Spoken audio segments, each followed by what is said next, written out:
Նախ ինչու Վարդանանց պատերազմը կամ մարզպանական Հայաստանի առաջին ապստամբությունը իրոք դարձավ խորհրդանշային եւ ինչու իրոք այն դարձավ կարծես sense տիպային ապստամբություն, պատասխանը շատ պարզ է։ Այն առաջին ապստամբությունն էր, որը պետականության կորուստից հետո հայ ժողովուրդը բարձրացեց ընդդեմ օտար իշխանության։ 428 թվականին մեծ հայքի թագավորությունը ցավոք վերացավ եւ դրանից հետո 449-451 թվականի ապստամբությունը իր տեսքով առաջինն էր։ Սա մեկ եւ գլխավոր պատճառը։ Այսինքն նա հետագայում տիպային հանդիսացավ ապստամբությունների եւ շարադրման եւ կոնկրետ գործողությունների եւ նաեւ մեր անկալման համար։ Հետագա դարերում մենք ունեցել ենք եւս 42 ապստամբություններ, ես հենց հիմա վիդեոշարք եմ պատրաստում, մասամբ արդեն իմ Facebook-յան էջում դրել եմ, անձիկ կարող են հետևել, բայց այս առումով արդեն ամրագրենք։ Առաջինն էր եւ առաջին ավելի ընկալելի էր։ Երկրորդը,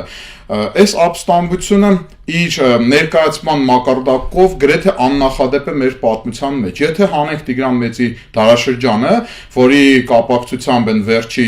հայ-հռոմեական պատերազմի կապակցությամբ հունա-հռոմեական աղբյուրները հսկայական ինֆորմացիա են տալիս, աննախադեպ sense աղբյուրագիտական առումով խորությամբ, ապա հենց Վարդանանց պատերազմն է, որը մեզ կարծես թե երես է տվել իր աղբյուրների առատությամբ։